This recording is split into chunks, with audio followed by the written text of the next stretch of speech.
এই গোটেই জগতখনো মায়া। এতিয়া আপুনি যাক পুত্ৰ পুত্ৰ বুলি ভাবিছে সঁচা আপোনাৰ পুত্ৰ হয় জানো প্ৰভু? আপোনাৰ পুত্ৰ সঁচা হয় জানো? আমি যে এইবিলাক মোৰ কৰিছো সঁচা হয় জানো? আগত মাটি নাছিলে, আজি মাটি আপোনাৰ নামত হ'ল, এদিন আপুনি ইয়াৰ পৰা গুচি যাব, সিদিনা মাটি কাৰ হ'ব বাৰু? অৰ্থাৎ এই সত্য যিজনে জানিব, এতিয়া আজি 2000 টকীয়া নোট যদি তাত ৰাস্তাত পৰি থাকে আপুনি বুটলি ল'ব জানো? এই 2000 টকীয়া নোট এখন যদি ৰাস্তাত পৰি থাকে কোনোবাই বুটলি ল'ব জানো প্ৰভু? কেলে এইখন নচলে, সেইখন নচলে। এই সংসাৰখনো এই 2000 টকীয়া নোটখনৰ নিচিনা। ঈশ্বৰ কিন্তু চলা নোট। এইকাৰণে আমাক এই কথাটোকে কৈছে মায়া। এই মায়া মানে কি বাৰু? আকৌ সহজকে বুজাইছে, ইটাৰ এটা হয়। অৰ্থাৎ মাটিৰ এটা কলহ, আগতে কলহটো আছিলে জানো? নাই। বনাই দিলে কলহ হৈ গ'ল, নাম দিলে কলহ আৰু আকৃতিটো দিলে কলহ, কলহৰ আকৃতি বনাই দিলে, আকৃতিটো বনাই দিলে, নামটো লিখি দিলে, ৰূপ আৰু নাম, নাম ৰূপ। এতিয়া ভাগি দিয়াৰ পাছত কলহটো থাকিব জানো? ভাগি দিয়াৰ পাছত কি থাকিব বাৰু? মাটি থাকিব, পঞ্চভূত থাকিব। এইকাৰণে আপোনাক মোক ভাগৱতে প্ৰথম শ্লোকটোতে বুজাইছে এইবোৰ চব মায়া। সেইকাৰণে ছোৱালী তুলিছে আনৰ কাৰণে বিয়া দিবলৈ, মনত ৰাখিব। ছোৱালী তুলিছে আনৰ কাৰণে বিয়া দিবলৈ, দায়িত্ব আৰু কৰ্তব্য পালন কৰক, তাইক এজনী ভাল গৃহিণী ৰূপে গঢ়ি তোলক, তাইক এজনী লখিমী বোৱাৰী ৰূপে গঢ়ি তোলক, তাইক এজনী ভাল মাতৃ ৰূপে গঢ়ি তোলক। আপোনাৰ দায়িত্ব সেইটো। কিন্তু আপুনি যদি সেইখিনি দায়িত্ব পালন কৰিব নোৱাৰে, তেতিয়াহ'লে আপুনি দায়িত্ব পালন নকৰিলে। মোৰ ছোৱালী, মোৰ ছোৱালী, মোৰ ছোৱালী, মোৰ ছোৱালী, আপোনাৰ হয় জানো? এদিন তাই জোঁৱায়েকৰ হৈ যাব আপোনাৰ, আপুনি হাতত তুলি দিব। কিন্তু দুৰ্ভগীয়া আজি কিছু পিতৃ মাতৃ আছে, দুৰ্ভগীয়া বুলি শব্দটো লগাই দিছো আকৌ প্ৰভু মস্ত, বিয়া দিয়াৰ পাছতো মোৰ মোৰ মোৰ মোৰ কৰে। বিয়া দিয়াৰ পাছতো বহু মোৰ মোৰ মোৰ মোৰ কৰে, আৰু এনেকুৱা অত্যাধিক মোৰ মোৰ কৰে, বহু মাকে নিজৰ জীয়েকৰ ঘৰখন ভাঙি দিয়ে। ইয়াৰ পৰা মোবাইল টিপি মোৰ মতে চলিবি, এই বুঢ়ীৰ মতে নচলিবি, এইটো অৱস্থা লগাই দিয়ে। আৰু অকমান কিবা খেলি মেলি হোৱালে বহু পিতৃ আছে, গুচিয়া। এখন নতুন ঘৰ নিজৰ কৰি ল'বৰ কাৰণে কিমান যত্ন কৰিব লাগিব, পৰৰ মানুহক আপোন কৰিব ল'বৰ কাৰণে এজনী কন্যাই সংঘৰ্ষ কৰিব লাগিব। তাত পিতৃয়ে যদি উৎসাহ দিয়ে আকৌ ঘূৰিয়া, গুচিয়া, কি হ'ব বাৰু? এজন জ্ঞানী পিতৃ হ'ব জানো প্ৰভু? অৰ্থাৎ এইবোৰ সৰু সৰু কথা, এইবোৰ ভাগৱতত আছে, মনত ৰাখিব। এজন জ্ঞানী পিতৃ, এজন হ'ল অজ্ঞানী পিতৃ। অজ্ঞানী ক'ব ঘূৰিয়া, জ্ঞানীজনে ক'ব মা সেইখন ঘৰ এদিন তোৰ হ'ব। তই অন্তত তোৰ যিজনী ধৰম্মা, অৰ্থাৎ যিজনী শাহু, সেই শাহুৱেকে বহু কষ্ট কৰি তোৰ মানুহটোক জন্ম দিছে, বহু কষ্ট কৰি মানুহটোক ডাঙৰ দীঘল কৰিছে, বহু কষ্ট কৰি মানুহটোক শিক্ষা দীক্ষা দিছে, আৰু বহু কষ্ট কৰি তাক মানুহ ৰূপে গঢ়ি তুলিছে, আৰু সেই মানুহটোক তই পাইছ আজি। শাহুৱেৰে ওপৰত তোৰ দায়িত্ব আছে। আজি টান কথা এটা হ'লে নহ'ব, তাৰ অন্তৰত তোৰ কল্যাণ সোমাই আছে। তোক বিয়া দিছোঁ তাত, তই তাত থাকিব লাগিব, সেইখন ঘৰ তই নিজৰ কৰি ল'ব লাগিব, প্ৰেৰণা দিব লাগিব, তাইক বল দিব লাগিব, তাই এদিন দেখিব সেইখন ঘৰ নিজৰ কৰি ল'ব। এই কথাটোকে বুজাইছে। যদি আপুনিও উৎসাহ দিয়ে গুচিয়া, মাকে উৎসাহ দিয়ে মোৰ মতে চলিবি, তেতিয়া তাইৰ সেইখন ঘৰ হ'ব জানো বাৰু প্ৰভু? সেইকাৰণে আজি বহু আয়ে ক'ৰবাত বিয়া হোৱাৰ পাছতে কিছুদিন থকাৰ পাছত গুচি আহে, ল'ৰা ছোৱালী লৈ গুচি আহে, ল'ৰা ছোৱালী এৰি গুচি আহে, ঘৰবোৰ ভাঙাৰ। এতিয়া ইয়াৰ কাৰণটো হ'ল জ্ঞানৰ অভাৱ। পৰমাৰ্থ জ্ঞান জোৰা লগাই আৰু সংসাৰী জ্ঞানে নষ্ট কৰে সংসাৰ। এইটোকে কৈছে মায়া। আপুনি ল'ৰাটোক অত্যন্ত ভাল পায়, মোৰ ল'ৰা কেলে কৰে আপুনি আপোনাৰ ল'ৰা আপোনাৰ। এদিন দেখোন আপুনিয়ে বোৱাৰী এজনীক আনি চমজাই দিলে, অ' বোৱাৰী এইটোৱে তোৰ, আজিৰ পৰা তহঁত দুটা মিলি চলিবি। আপুনি নকয় জানো, আমিনো কি আৰু 2 দিন থাকিম, আমিনো কি আৰু 2 দিন থাকিম। বোৱাৰীজনী ল'ৰাটো আপোনাৰ, কোনো বস্তু আপোনাৰ মোৰ নাই। এই সংসাৰ ৰোটেশ্যন হৈ থাকে।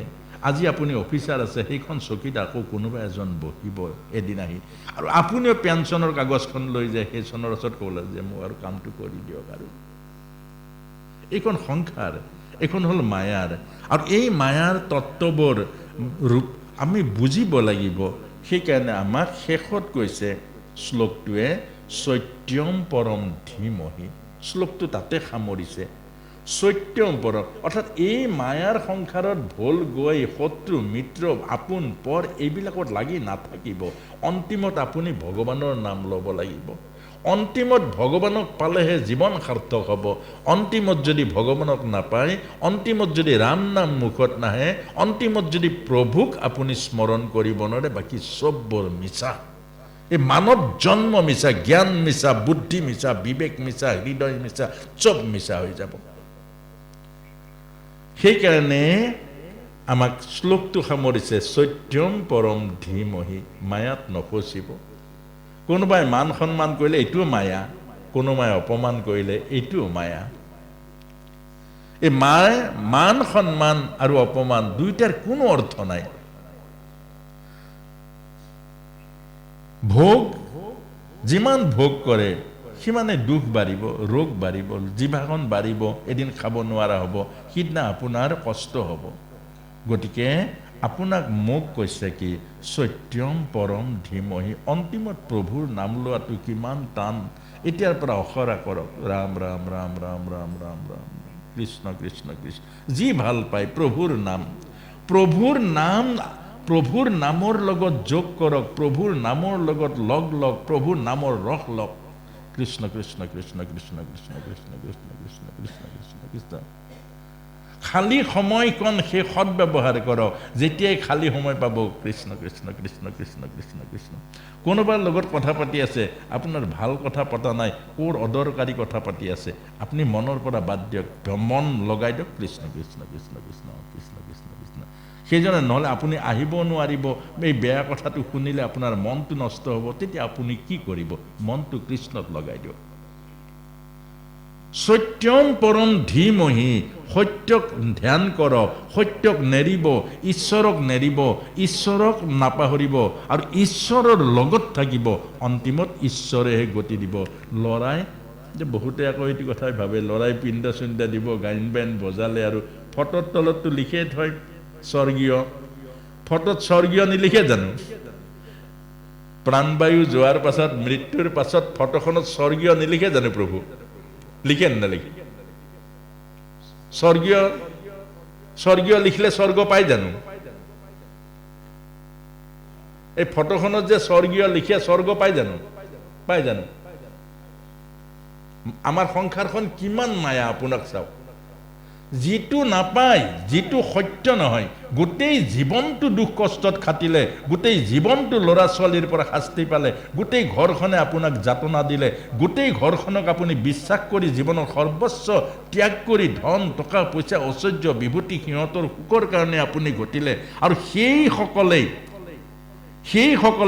2 দিন বেমাৰত পৰিলে আপদ কৰি দিয়ে, আপোনাক 2 দিন বেমাৰত পৰিলে টান টান মাত মাতে, আৰু সেইসকলে আপোনাক স্বৰ্গ কেনেকৈ দিব পাৰে?